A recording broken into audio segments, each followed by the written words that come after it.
Hello everyone, स्वागत है आपका आज की क्लास में और मैं हूं आपका नटवाला भैया जी। चलिए करते हैं आज की क्लास की शुरुआत। लास्ट क्लास में हम लोगों ने पार्टनरशिप फॉर्म चल रहे थे और एडमिशन पढ़ लिया था नहीं? हाँ जी सर। और न्यू प्रॉफिट शेयरिंग रेशियो की चर्चा हमने करी थी। हाँ जी सर। आज हम लोग करेंगे methods of valuation of goodwill और उसके ट्रीटमेंट, जनरल एंट्रीज कैसे कैसे होती है उसकी चर्चा हम लोग करेंगे। नहीं, चलिए क्लास में चलते हैं और करते हैं उसकी चर्चा। आइए देखिएगा जी, सबसे पहले क्या है? Method of valuation of goodwill है ना। Method of valuation of goodwill कह रहा है क्या? The choice of method of goodwill valuation depend entirely on the partners और the partnership deed when they have made it. जब पार्टनर्स ये कौन सा मेथड लगाना है गुडविल का, ये किस पे डिपेंड करता है? पार्टनरशिप डीड में अगर मेंशन है तो ठीक है, नहीं तो पार्टनर्स अपना डिसाइड कर सकते हैं। कह रहा था important methods of valuation of goodwill are as follows. एक एक करके मेथड्स को हम लोग अच्छे से डिस्क्राइब करेंगे। सारा मेथड्स का चर्चा हम लोग करेंगे जो एग्जाम्स में पूछा जाता है, वेरी वेरी इंपॉर्टेंट है और इससे क्वेश्चंस हमेशा पूछा जाता है। देखिए पार्टनरशिप जब पढ़ते हैं तो ये तीन चीजें पूछी जाती है, profit sharing ratio, sacrificing ratio, method of valuation of goodwill. नहीं, ये सारा चीज पूछा जाता है। कभी कभी हिडन गुडविल पूछ लिया जाता है, कभी कभी ट्रीटमेंट पूछा जाता है, अदरवाइज इससे यही पूछा जाता है नहीं? हाँ जी सर। तो आइए एक एक करके चर्चा करते हैं।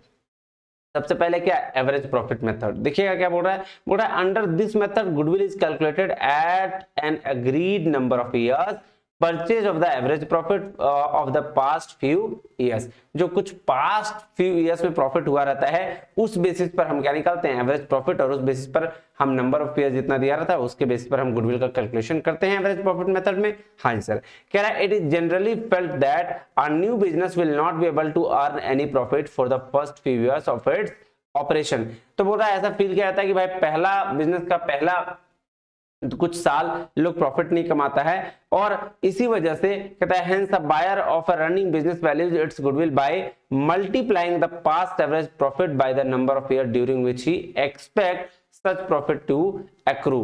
तो बोल रहा भाई साहब इसीलिए क्या होता है, चूंकि पहला 2 साल में हो सकता है नहीं कमाए, इसलिए 4-5 साल के पिछले कुछ ईयर्स का प्रॉफिट लेके हम एवरेज प्रॉफिट निकाल देते हैं और उस बेसिस पर हम गुडविल का वैल्यूएशन कर लेते हैं। फॉर एग्जाम्पल क्या कह रहा है? कह रहा है if the past average profit work out at 50,000 he expects that the benefit of such profit is likely to continue for another 3 goodwill shall be valued 1,50,000 that is 50,000 into 3। बोल रहा है एवरेज प्रॉफिट 50,000 दिया हुआ है और भाई साहब हमें एक्सपेक्ट कर रहे हैं कि अगले 3 साल में ये 50,000 का प्रॉफिट कमाएगा तो गुडविल कितना? 1.5 लाख हो जाएगा नहीं? हाँ जी। अब वेरी वेरी इंपॉर्टेंट क्या बोल रहा है? It should be noted that while calculating the past average profit necessary adjustment have to be made for any expected changes in the profitability of the firm.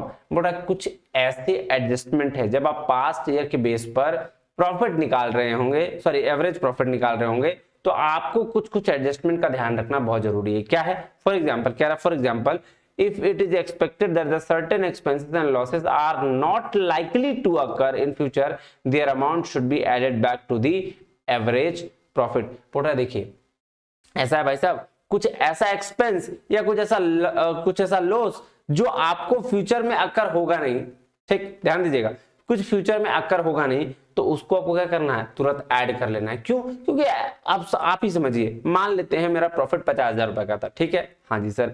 अब मैंने ये दिखा रखा था कि क्या मेरा फ्यूचर में लॉस होने वाला है 10,000 रुपए का, लेकिन वो फ्यूचर में होगा ही नहीं, आपको पता है वो नहीं होगा, ठीक है? तो आप क्या कर रहे हो? तो प्रॉफिट का हिस्सा खा रहे हो ना। हाँ, तो उसीलिए उसको क्या करते हैं? ऐड कर लेते हैं कि भाई साहब वो मेरा खर्चा है ही नहीं तो हम उसको क्यों रखें, तो हम उसको क्या कर लेंगे? ऐड कर लेंगे एवरेज प्रॉफिट में नहीं? हाँ जी। ठीक उसी प्रकार जस्ट अपोजिट कोई ऐसा इनकम या फिर आपका क्या कह सकते हैं, कोई ऐसा प्रॉफिट होने वाला है जो आप फ्यूचर में ऐसा सोच रहे हो कि भाई साहब होगा लेकिन हुआ नहीं, तो उसको क्या कर लेंगे? उसको माइनस कर देंगे। क्यों? क्योंकि एकदम सीधी बात है, सॉरी प्रॉफिट एक मिनट रुकिएगा। सिमिलरली सर्टेन एडिशनल, हाँ एक्सपेंसेस, एक्सट्रीमली सॉरी, कुछ ऐसा एडिशनल एक्सपेंसेस जो आपका फ्यूचर में अकर्ड होने वाला है और आपने नहीं किया है तो उसको क्या करेंगे? माइनस कर देंगे नहीं, सब्ट्रैक्ट कर देंगे। So the income in the future their amount should be subtracted from the average profit. ध्यान रखिएगा कि जब कोई ऐसा एक्सपेंस जो मेरा भाई साहब फ्यूचर में नहीं होगा तो उसको ऐड रख के क्या करेंगे, उसको सॉरी उसको माइनस करके क्या करेंगे, उसको क्या करेंगे, ऐड कर लेंगे। लेकिन जब कोई फ्यूचर का एक्सपेंस होगा तब तो उसको हमको माइनस करना पड़ेगा। एवरेज प्रॉफिट में अगर ऐड होगा तो उसको हम क्या करेंगे, माइनस करके रख देंगे कि कभी कोई फ्यूचर में लॉस हुआ या लॉस होने वाला है तो भाई उसके लिए पैसा निकाल के रख देंगे। ठीक, लॉस होने वाला है माइनस कर देंगे, लॉस नहीं हुआ है और ऐड हो गया है प्लस कर लेंगे। क्लियर बात। कह रहा है the purpose of goodwill we consider the adjusted average profit not the actual average profit. Look at illustration 7 and see how goodwill is valued on the basis of certain number of years purchase on the average profit. 7 number illustration में इसकी चर्चा की गई है। तब तक एक formula देखते हैं। देखिए जी, फार्मूला तो आपको याद करना पड़ेगा, कोई उपाय नहीं है। ठीक है, ये फार्मूला याद करोगे तभी आपका क्वेश्चन बनेगा, नहीं तो नहीं बनेगा। तो आइए, सिंपल एवरेज प्रॉफिट का फार्मूला क्या है, goodwill equal to average profit into number of year purchase. Simple. Average profit कैसे निकलता है सर, एवरेज प्रॉफिट 4-5 का जो ये प्रॉफिट दिया हुआ है उसको जोड़ दीजिए, डिवाइडेड बाय जितना साल का प्रॉफिट उससे डिवाइड कर दीजिए, एवरेज प्रॉफिट आपका निकल जाएगा। नहीं, हाँ जी, तो क्या बोला, एवरेज प्रॉफिट और नंबर ऑफ ईयर परचेज, जितना साल के लिए आप परचेज करना चाह रहे हैं वो इनटू कर दीजिए, गुडविल आपका निकल जाएगा। सेम है वेटेड एवरेज का, कुछ नहीं है। कह रहा है under this method the goodwill is valued at the agreed number of years of purchase weighted average profit for the past year. We use the weighted average when there is an existing increasing or decreasing trend in the profits giving the highest weight to the current year profit. तो उसके लिए क्या किया जाता है, ये weighted average का use किया जाता है और इसमें भी कुछ नहीं है।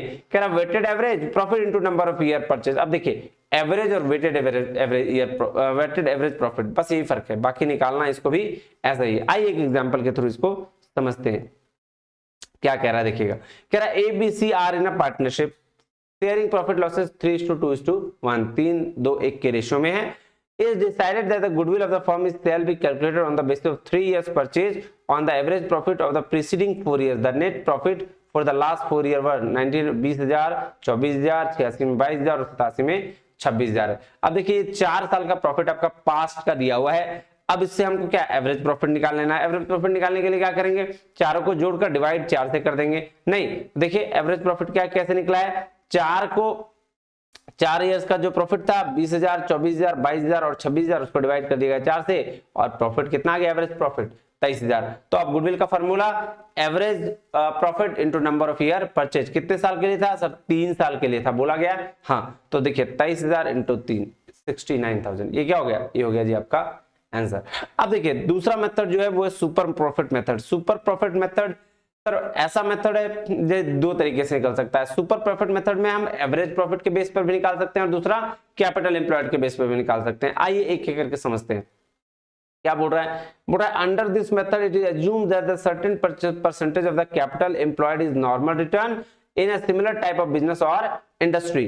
Hence, it is contended the buyer's real benefit does not lie in the total profit, but is limited to such amount of profit which is excess of the normal return on capital employed. The excess actual profit of the over the normal profit is called super profit. Normal profit से अगर ज्यादा profit आपका हो रहा है तो उसको हम लोग क्या बोलेंगे, उसको हम लोग सुपर प्रॉफिट बोलेंगे। Thus the goodwill is calculated by multiplying the average super profit into the agreed number of year purchase. Simple सा बात है, वो फॉर्मूला का डिस्क्राइब किया गया और कुछ नहीं। अब देखिए मैंने एक एक स्टेप करके आपका फॉर्मूला लिखा है, इसको ध्यान से पढ़िएगा तो क्वेश्चन इजी बनेगा। कुछ नहीं करना है, बस इस स्टेप में काम करना है। कह रहा है on the basis of average profit, average profit के बेसिस पर 4 स्टेप है। सबसे पहले कैलकुलेट क्या करेंगे, एक्चुअल और एवरेज प्रॉफिट जो भी हम लोग कर लिए थे। कैसे कि पास्ट ईयर का जितना प्रॉफिट उसको उतने ईयर से डिवाइड कर देंगे। नहीं, हाँ वो। उसके बाद calculate the normal profit on the capital employed. Normal profit equal to क्या होता है, कैपिटल एम्प्लॉयड और रेट डिवाइड बाय 100%। तो नॉर्मल प्रॉफिट कैसे कैलकुलेट करना है, तो नॉर्मल प्रॉफिट कैलकुलेट करने का बस फॉर्मूला क्या कि normal profit equal to capital employed into rate divided by 100, ये फॉर्मूला। तो ये क्या निकाल दिया, नॉर्मल प्रॉफिट। अब थर्ड में क्या, calculate super profit. Super profit कैसे निकालेंगे सर, एक्चुअल या average profit minus normal profit. तो एवरेज प्रॉफिट हम पहला टर्म में निकाले, सेकंड टर्म में हम नॉर्मल प्रॉफिट निकाले, दोनों को माइनस करेंगे तो सुपर प्रॉफिट आ जाएगा। नहीं, अब इसी सुपर प्रॉफिट को हम नंबर ऑफ ईयर परचेज से कैलकुलेट कर देंगे तो क्या निकल जाएगा, गुडविल निकल जाएगा। क्लियर है, हाँ जी सर क्लियर है। नेक्स्ट चलिए अब क्या, on the basis of capital employed, वो था एवरेज प्रॉफिट के बेस पर, नहीं अब दूसरा सुपर प्रॉफिट निकलेगा on the basis of capital employed. ये भी ध्यान रखिएगा, दोनों मेथड पूछता है, इसलिए कभी भी ये नहीं करिएगा जो मेथड पूछा हम उस तरीके से बना लेंगे, हम सब कुछ पढ़ लेंगे तो फिर दिक्कत नहीं होगा। चलिए आइए, कह रहा था number of year purchase method, under this method the goodwill is valued as agreed number of year purchase of the super profit of the firm. अब देखिए इसमें कैसे कैसे निकलता है, तो सबसे पहले गुडविल का फॉर्मूला क्या, गुडविल मतलब super profit into number of year purchase. अब सुपर प्रॉफिट कैसे निकलेगा, actual average profit minus normal profit, और नॉर्मल प्रॉफिट कैसे निकलेगा, capital employed into normal rate of return into 100। यही फॉर्मूला था, बस इसी को याद रखना है, ये ध्यान रखिएगा, यही तरीका है, बस इसी तरीके से निकलेगा। आइए एग्जांपल के थ्रू, इलस्ट्रेशन नंबर 8 में एग्जांपल दिया होगा, हम इसको समझ के देखते हैं। कह रहा है Gopi Krishna and company employed a capital of 2 lakh rupees, the normal rate of profit is that likely to be earn on the capital employed 10% on the similar type of business. 10% क्या है, आरओआर है।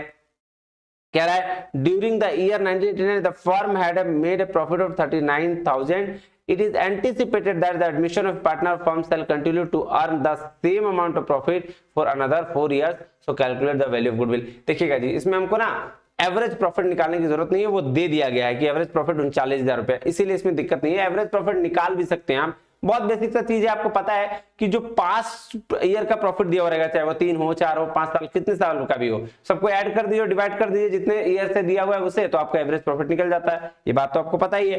तो normal amount of the profit कैसे निकलेगा sir, average तो दिया हुआ है 39, नॉर्मल निकालेंगे। फॉर्मूला क्या था सर, कैपिटल एम्प्लॉयड 2 लाख रुपया, देखिए कैपिटल एम्प्लॉयड दिया हुआ है 2 लाख रुपया, इनटू जितना परसेंटेज है आपका क्या है, IRR सॉरी ये रेट ऑफ रिटर्न आर, ठीक है, तो आर कितना 10%, तो 2 लाख का 10% कितना 20,000। अब एक्चुअल प्रॉफिट अर्न कितना है 39,000, तो सुपर प्रॉफिट क्या हो जाएगा, actual profit minus normal profit, तो 39,000 में 20,000 गया तो बचा कितना 19,000। 19,000 आ गया क्या सुपर प्रॉफिट। अब फॉर्मूला क्या होता है गुडविल का, super profit into number of year purchase. अब नंबर ऑफ ईयर कितना परचेज के लिए, देखिए the same amount profit over another 4 years, 4 year के लिए, तो 19 गुने 4 यानी कि 76,000 क्या हो जाएगा आपका गुडविल हो जाएगा। नेक्स्ट चलें एन्युटी मेथड।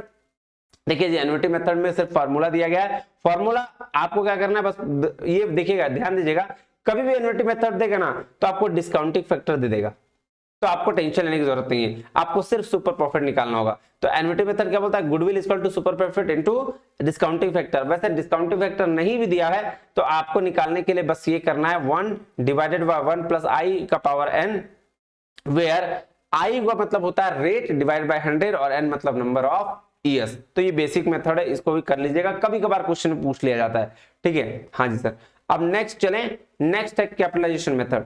कैपिटलाइजेशन मेथड आप ध्यान दीजिएगा, कैपिटलाइजेशन मेथड क्या, ये देखिएगा 2 तरीके से ये भी निकलता है, एक निकलता है सर सुपर प्रॉफिट के तरीके से और एक निकलता है एवरेज प्रॉफिट के तरीके से, इसको भी आगे देख लीजिए। तो सबसे पहले capitalisation of average profit method क्या बोलता है, कह रहा है under the method of value of the goodwill is ascertained by deducting the actual capital employed net tangible assets from the capitalized value of the average profit normal rate of return। अब देखिए इसका steps क्या, ये कुछ नहीं है, basically बताया गया भाई साहब कैसे कैसे निकलेगा, तो स्टेप्स के थ्रू हम उसको भी क्लियर कर लेंगे। आइए ध्यान दीजिएगा, एक एक स्टेप ध्यान रखिएगा, क्वेश्चन आराम से बनेगा। सबसे पहले क्या बोला, ascertain the average profit based on past few year. अब सर एवरेज प्रॉफिट हम 50 बार समझ चुके हैं कि क्या कि प्रीवियस ईयर्स के डेटा को यानी कि 4-5 साल का जो प्रॉफिट दिया हुआ है और जो भी जितने ईयर का प्रॉफिट दिया हुआ है उसको डिवाइड कर देंगे उतने से, तो आपका एवरेज प्रॉफिट निकल जाएगा। सपोज आपको पता चल गया 4 साल का प्रॉफिट है 4,000, 5,000, 6,000 और 7,000, ठीक है, ये प्रॉफिट है। 7 6 12 और 5 17 4 21,000। अब 21,000 डिवाइडेड बाय 4 तो कितना आ जाएगा, मान लेते हैं 550 रुपए, ये क्या हो जाएगा, ये एवरेज प्रॉफिट हो जाएगा, क्योंकि 4 साल का प्रॉफिट दिया है उसमें 4 साल से डिवाइड कर दिया, तो ये तो पता है आपको, निकाल लीजिएगा।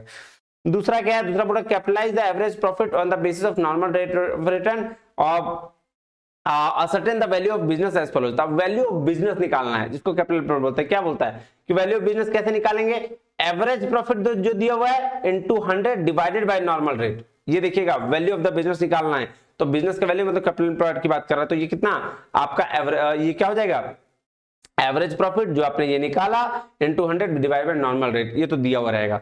फिर क्या निकालना है, कह रहा है ascertain the actual capital employed by deducting the external liabilities from total assets and excluding goodwill।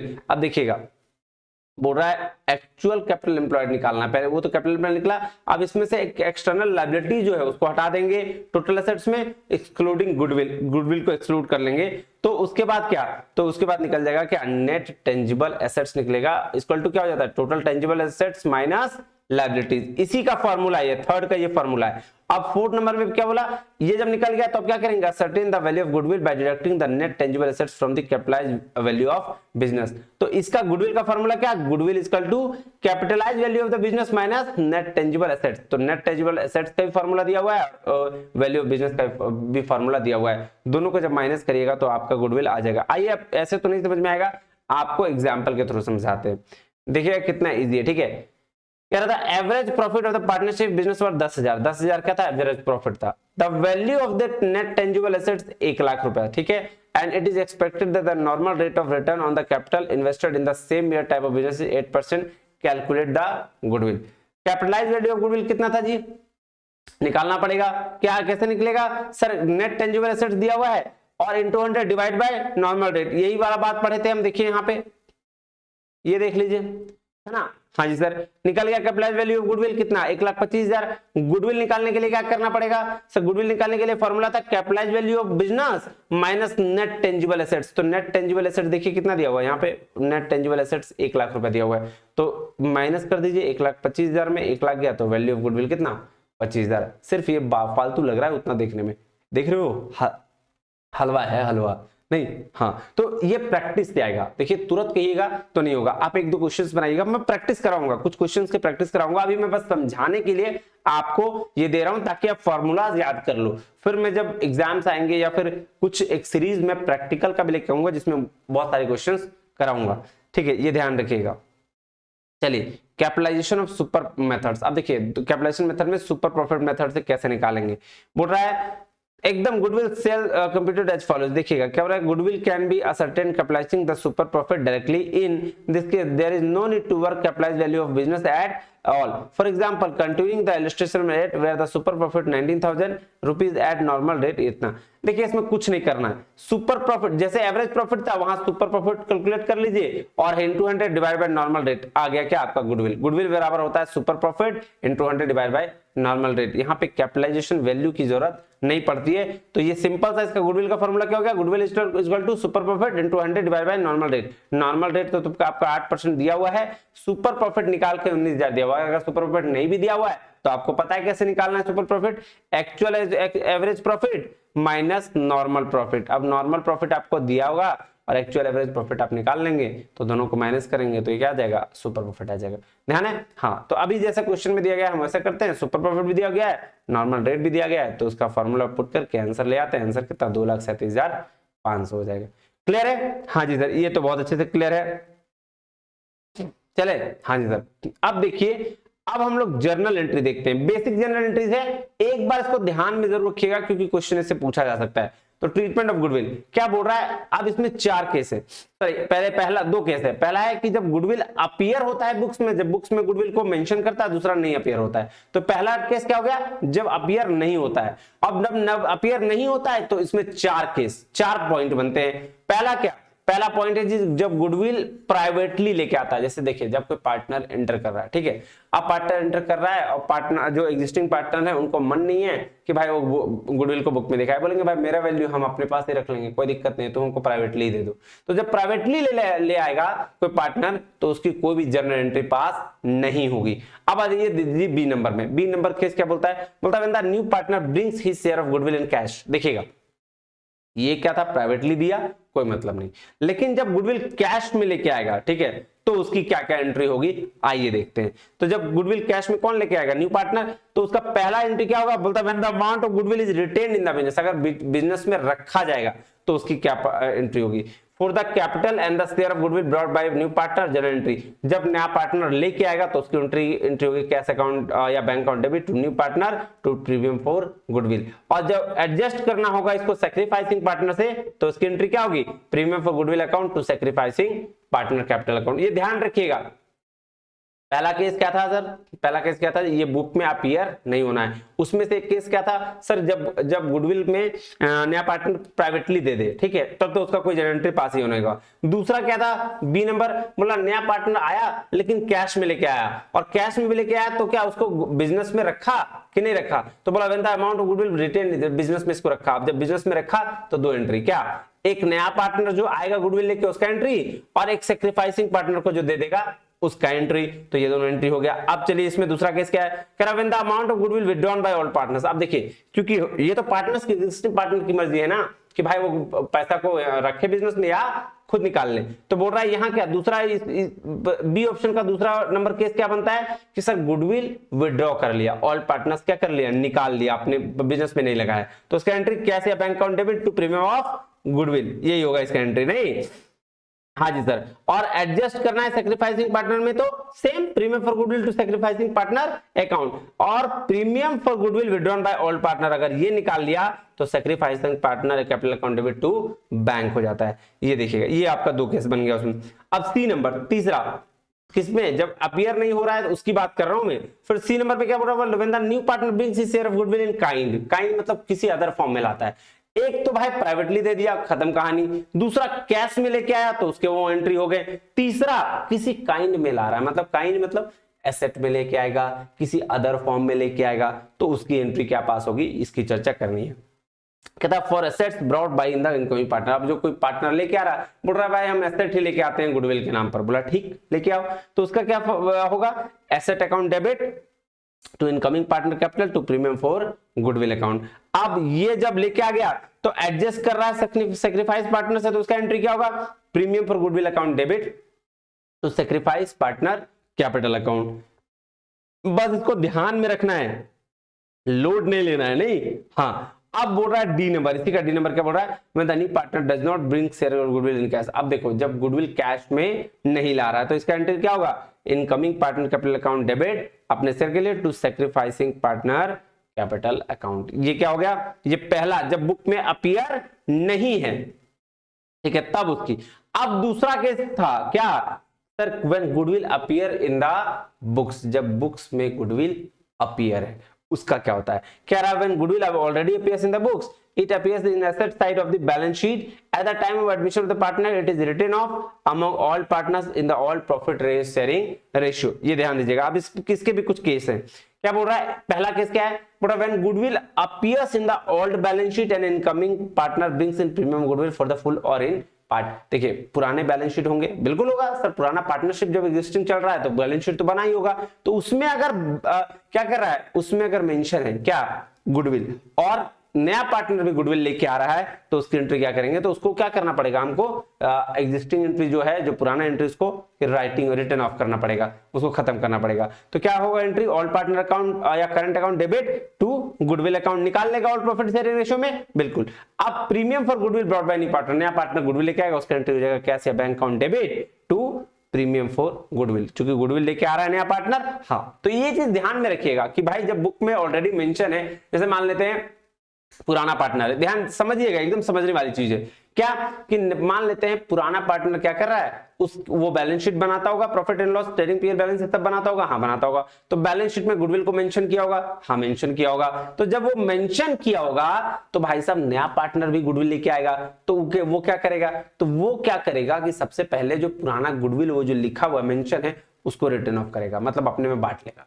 फिर जो नया पार्टनर लेके आएगा उसका भी एंट्री पास करेगा, तो जो पुराना वाला एंट्री उसके लिए क्या हो जाएगा, old partners capital current account debit to goodwill account, और जो नया पार्टनर लेके आएगा उसके लिए एंट्री हो जाएगा कैश अकाउंट या bank account debit to premium for goodwill account. अब नेक्स्ट चले, हाँ अब तीसरा क्या है, बोल रहा है for giving credit of goodwill is sacrificing partner their sacrificing ratio. अब सेक्रीफाइस पार्टनर को सेक्रीफाइसिंग रेशियो में क्या क्रेडिट कर रहा है गुडविल को, तो इसका एंट्री क्या होगा, premium for goodwill account debit to sacrifice partner capital account. फिर इसका चौथा क्या, बोल रहा when the new partner does not bring part of his share of goodwill in cash. बोल रहा भाई साहब जब ये कैश में नहीं लाता है तो इसका हो जाएगा इनकमिंग पार्टनर करंट अकाउंट या premium not brought incoming partner current account debit to sacrifice partner account. ये तो हो गया भाई साहब क्या सर, ये केस था किसके लिए, ये केस था जब पार्ट में या फुल्ली जब गुडविल लेके आता है कौन, नया पार्टनर, और जब बैलेंस शीट में मेंशन रहता है। ठीक, हाँ जी सर। अब कह रहा है क्या, अब कह रहा है when the goodwill appears in the old balance sheet and the incoming partner unable to bring his share of premium goodwill in cash।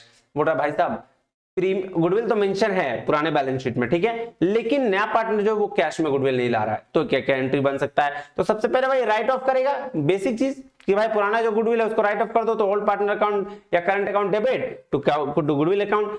अब जब नया पार्टनर क्या करेगा, कैश में नहीं लेके आएगा, तो उसका एंट्री हो जाएगा incoming partner current account debit to sacrifice partner capital या करंट अकाउंट। नहीं, हाँ जी, ये देखिएगा। अब क्या सर, ये तो हो गया गुडविल की एंट्री, बेसिक एंट्री। दो तरीके का, दो ही केस बन रहा था क्या, एक जब बुक में अपीयर हो रहा था, एक बुक में नहीं अपीयर हो रहा था। जब बुक में नहीं अपीयर हो रहा था तो 4 तरीके का केस था, और जब बुक में अपीयर हुआ उसमें 2 ही का तरीके का केस हुआ। नहीं, हाँ, तो ये 6 तरीके का ट्रीटमेंट देख लीजिएगा, इंपॉर्टेंट है, क्वेश्चन आ सकता है। नहीं, हाँ जी सर। अब एक गुडविल है जिसको हम लोग हिडन गुडविल कहते हैं, नहीं, छुपा हुआ गुडविल है ना। आइए उसको निकालते हैं, ये भी क्वेश्चन बड़ा इजी पूछा जाता है, ध्यान रखिएगा। At the time of admission of partner when the value of goodwill is not given और मेंशन्ड, जब गुडविल दिया नहीं हो, ठीक है, एडमिशन के टाइम में, इट इज कॉल्ड हिडन और इन्फर्ड गुडविल। ठीक है, हाँ जी, कह रहा है hidden goodwill is calculated based on the inferred method और प्रॉफिट शेयरिंग रेशियो और capitalisation. Hidden goodwill is not specified with the amount of capital that the new partner has to bring as his share of capital in firm. Goodwill is inferred with the share of capital brought by the new partner. तो देखिए इसके calculate करने का step है, मैंने 4 step में बांट दिया है ताकि आपको इजी पड़ जाए। नहीं, क्या बोल रहा है, कैलकुलेशन ऑफ हिडन गुडविल। देखिएगा सबसे पहला क्या, step 1, calculate net worth of the new firm based on the capital brought by new partner. अब जैसे इसको समझेंगे कि नया पार्टनर मान लेते हैं कि 1 लाख रुपए लेके आया है, ठीक है, और 1/5 शेयर के लिए लेके आया है, ठीक है, हाँ सर, 1/5 शेयर के लिए। सर टोटल शेयर कितना हो जाएगा, टोटल गुडविल सर 5 लाख रुपए। क्यों, क्योंकि अगर कोई पार्टनर 1/5 के लिए 5 लाख रुपया 1 लाख रुपया ला रहा है, तो टोटल करने के लिए हमको 5/1 करके 1 लाख कर देंगे, तो 5 लाख रुपया नहीं हो जाएगा। समझ लीजिएगा ना। जैसे आपको मैं बोलूं कि बच्चा 1/5 शेयर के लिए तुम 20 रुपया दो हमको 1/5 के लिए, तो बोलेंगे भाई टोटल शेयर कितना है, तो जो 1/5 है जस्ट टर्न कर दीजिए, 5 हिस्सा है ना जी, उसमें एक ही हिस्सा में 20 बराबर होना तुम, तो भाई 4 और हिस्सा को 20-20 रुपए कर दोगे, टोटल 100 रुपया हो जाएगा ना। सेम कहानी यहां भी है बच्चा कि 1/5 के लिए अगर 1 लाख रुपया लाया, यानी कि 1/5 हिस्सा का 1 लाख रुपया है, तो भाई 4/5 का और कितना होगा, 80,000, 80 और 1000, और वो कितना, सॉरी 80,000 बोल रहा हूं, 4 लाख रुपया और 1 लाख रुपया पहले 5 लाख रुपया, तो 5/1 कर देने से 5 लाख की वैल्यू निकल के चलाएगी। तो ये तो हो गया पहला स्टेप कि आपको क्या करना है कि जो नया पार्टनर आ रहा है उसके कैपिटल के हिसाब से आपको पूरा कैपिटल निकाल लेना है। दूसरा आप देखिए, हाँ ये देखिए, ये आपको क्या दिया है फॉर्मूला, क्या बोला है, new firm's capital new partner into reciprocal of the share of new partner. Reciprocal इसी को बोलते हैं, 1/5 था ना, ये देखिए 1/5 था ना, इसको जस्ट अपोजिट कर दीजिए 5/1, तो ये हो गया क्या, रेसिप्रोकल। और न्यू पार्टनर का फर्म का कैपिटल जो एक्चुअल, ये देखिए कहां गया, कैपिटल ऑफ न्यू पार्टनर, जो कैपिटल ऑफ न्यू पार्टनर ला रहा था 1 लाख रुपया, नहीं, और इसी को रेसिप्रोकल कर दीजिएगा 5/1, तो ये, तो फॉर्मूला भी वही कहता है कि न्यू फर्म पार्टनर कैपिटल क्या हो गया, capital of new partner into A into है reciprocal of share of new partner. अभी देखेंगे एग्जांपल, देखेंगे, डरने की जरूरत नहीं है। अब चलिए दूसरा में जी, आइए अब दूसरा में चलते हैं। स्टेप 2 क्या है, नहीं, अब कह रहा है calculate the new firm actual capital by adding the capital of all including the capital of new partner. अब देखिएगा ऑलरेडी जो जितने भी पार्टनर होंगे उसका कैपिटल तो दिया होगा, हाँ जी सर दिया होगा, तो उसको ऐड कर लीजिए, और नया पार्टनर कितना कैपिटल ला रहा है उसको ऐड कर लीजिए, बिल्कुल, तो उससे क्या होगा कि आपको टोटल कैपिटल इधर भी निकल जाएगा। तो अब नेक्स्ट स्टेप 3 देखिएगा, कह रहा है calculate firm goodwill by deducting actual capital of the firm, step 2 and from the new firm's capital, step 1। अब चूंकि फर्म का गुडविल हमको कैसे कैलकुलेट करना होगा, देखिए जो एक्चुअल कैपिटल होगा, ठीक है, जो हम तीनों को जोड़ दिए होंगे उसमें से माइनस क्या कर देंगे, न्यू फर्म का जो कैपिटल होगा, जो हम शुरुआत स्टेप 1 में, यानी कि स्टेप 3 करने के लिए स्टेप 2 में हमको स्टेप 1 माइनस करना होगा, तो ये क्या निकल जाएगा सर, फर्म का गुडविल। अब चूंकि calculate new partner share of goodwill कैसे करना होगा, तो sir new partner share of goodwill firm का गुडविल जो होगा इनटू न्यू पार्टनर का जो शेयर होगा उससे हम निकाल लेंगे। अभी समझ में कम आया होगा, लेकिन आप जब एग्जांपल देखिएगा तो इजीली तरीके से समझ में आ जाएगा। आइए एक एक करके एग्जांपल के थ्रू इसको समझते हैं। नहीं कह रहा है M N and partners in the firm sharing profit loss in the ratio of 5:3, 5:3 का रेशियो में प्रॉफिट शेयरिंग रेशियो है एम और एन का, विद अ कैपिटल ऑफ 2,05,000 1,85,000। देखिए एम एंड एन का कैपिटल कितना है, 2,05,000 और 1,85,000 दिया हुआ है, 5 और 3 का रेशियो है रिस्पेक्टिवली। कह रहा है पी एडमिट हुआ है into the firm new partner 1/5 share के लिए, और in the firm on the 1 August 2022 P brings 1,90,000 as his share of capital give journal रिच ऑन पी एडमिशन। छोड़िए आप इसको कैलकुलेट करिए। देखिएगा पहला काम हमको क्या करना है, टोटल कैपिटल कैलकुलेट करना है। आइएगा आपको हम बताते हैं कैसे कैलकुलेट होगा। देखिएगा ध्यान दीजिएगा, सर कितना कैपिटल लेके आ रहा है, 1,90,000। नहीं हाँ ये लेके आ रहा है कौन सर, एक मिनट देखिएगा कौन लेके आ रहा है जी, क्या नाम है इस बंदे का, पी लेके आ रहा है। एम एन और पी, ये ध्यान दीजिएगा एम एन और पी, पी का 1/5 शेयर है और ये लेके आ रहा है क्या, नहीं दिख रहा है सर, दिखेगा ये देखिए, हाँ ठीक है ये देखिए दिख रहा है, हाँ जी सर। तो P कितना 1/5 शेयर लेके आ रहा है। तो अब आपको क्या करना है, रेसिप्रोकल कर देना है टोटल एसेट्स के लिए ये वाला, हाँ तो 1/5 को आप क्या कर दिए 5/1 कर दिए, तो 19,95 यानी कि 9,50,000 रुपया क्या हो जाएगा, टोटल वैल्यू हो जाएगा। नहीं यही कह रहा था पहला स्टेप, ये देखिए पहला स्टेप ये कह रहा था कि फर्म का कैपिटल निकालने के लिए capital of new partner into reciprocal of share of new partner, यही करना है। हाँ यही किए हम, 9,50,000 कर दिए। अब क्या, अब बोला भाई साहब दूसरा स्टेप में कि हमको न्यू पार्टनर्स का कैपिटल एक्चुअली जो मिला है वो कर देते हैं। तो देखिए कितना कितना मिला है, पहले एम को मिला था 2,05,000, यही था ना, हाँ 2,05,000 और 1,85,000 प्लस 1,85,000 प्लस 1,90,000, ये भी तो लेके आ रहा है। हाँ जी सर, अब इन तीनों को जोड़ने पर कितना आ जाएगा सर, इन तीनों को जोड़ेंगे तो 5,80,000 रुपया आएगा, नहीं 5,80,000 आ जाएगा। अब देखिएगा चूंकि ये एक्चुअल वैल्यू था और ये एक्चुअल वैल्यू था और ये कैसे टोटल शेयर के थ्रू निकाले, तो भाई साहब इन दोनों में से जो वैल्यू बढ़ रहा है, अब दोनों का दोनों अलग अलग कैसे आ रहा है सर, तो सर जो दोनों अलग अलग आ रहा है ना, ये क्या हो जाएगा, यही फर्म की गुडविल है। क्या है, गुडविल है। कैसे सर, 9,50,000 में से अगर 5,80,000 चल गया तो कितना हो जाएगा, 20,000 इधर बच गया, 3 यानी कि 6 3 9 यानी कि 3,70,000 रुपया। तो देखिए ये 3,70,000 तो फर्म की टोटल गुडविल है ना जी, हाँ जी सर यही होगा ना, 6 3 9 हाँ 3.5 3,70,000। अब चूंकि भाई साहब किसका गुडविल हमको निकालना है, हमको 1/5 शेयर का गुडविल निकालना है, किसका, पी का। तो 3,70,000 रुपया में से 1/5 करेंगे तो 60 और 14 यानी कि 74,000 आपका क्या निकल जाएगा, गुडविल निकल जाएगा। क्या, हिडन गुडविल। अब आइए आपको प्रोसेस के थ्रू समझाते हैं, ये तो मैंने अपने तरीके से समझा दिया, देखो कितना इजी है। अब प्रोसेस के थ्रू समझिएगा, इजी समझ में आएगा। देखिए सबसे पहले क्या किया आपने, कैलकुलेशन ऑफ हिडन गुडविल। कैसे, पी का कैपिटल था 1,90,000 लेके आया था 1/5 शेयर के लिए। अब हमने इसको कैसे निकाला, total capital of new firm का कैपिटल कैसे निकालेंगे, तो capital of new partner into reciprocal of share of क्या, न्यू पार्टनर। तो 1,90,000 गुडविल दिया हुआ था, 1/5 था तो हमने 5/1 कर दिया इसको, ठीक है। 9,50,000 क्या निकल गया, total capital of new firm, नया फर्म का कैपिटल निकल गया। अब आ जाइए total capital of all partner, sub partner का कैपिटल निकालते हैं। तो कैपिटल ऑफ एम दिया हुआ है 2,05,000, कैपिटल ऑफ एन दिया हुआ है 1,85,000 और कैपिटल ऑफ पी दिया हुआ है 1,90,000, तीनों को जोड़ दिए तो 5,80,000 रुपए हो गया सर। हाँ तो total capital of all partners का कितना, 5,80,000। अब गुडविल कैसे निकालेंगे, तो सर गुडविल निकालने के लिए total capital of the firm ये है minus total capital of the all partners, firm का और पार्टनर्स का कैपिटल जो है माइनस कर देंगे तो ये गुडविल ऑफ द फर्म निकल जाएगा।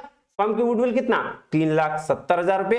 अब हमको P के शेयर ऑफ गुडविल निकालना है, क्योंकि P का ही शेयर ऑफ गुडविल लाना है ना, तो P का शेयर ऑफ गुडविल निकालेंगे। तो फर्म का goodwill into P share in profit कितना था 1/5, 3,70,000 का 1/5 74,000 आपका क्या निकल गया, आपका गुडविल निकल गया सर। नहीं, और कैलकुलेट द सैक्रिफाइस रेशियो, ये तो क्या sacrifice ratio old minus new ratio होता है, तो ये तो आप निकाल ही लेंगे, इसमें कोई दिक्कत नहीं है। समझ में आ गई बात कि हिडन गुडविल कैसे निकलता है, तो ये भी क्वेश्चन कभी कभी पूछा जाता है। तो आज के लिए इतना ही, मिलते हैं अगले वीडियो में, और तब तक एक छोटा सा इंफॉर्मेशन कि अगर आपने टेलीग्राम चैनल नहीं ज्वाइन किया है तो टेलीग्राम चैनल ज्वाइन कर लीजिए, वहां आपको नोट्स और बहुत सारे इंफॉर्मेशन मिलते हैं। ठीक है, मिलते हैं और बाकी मिलते हैं अगले क्लास में, तब तक के लिए बहुत बहुत धन्यवाद, थैंक यू वेरी मच, जय हिंद।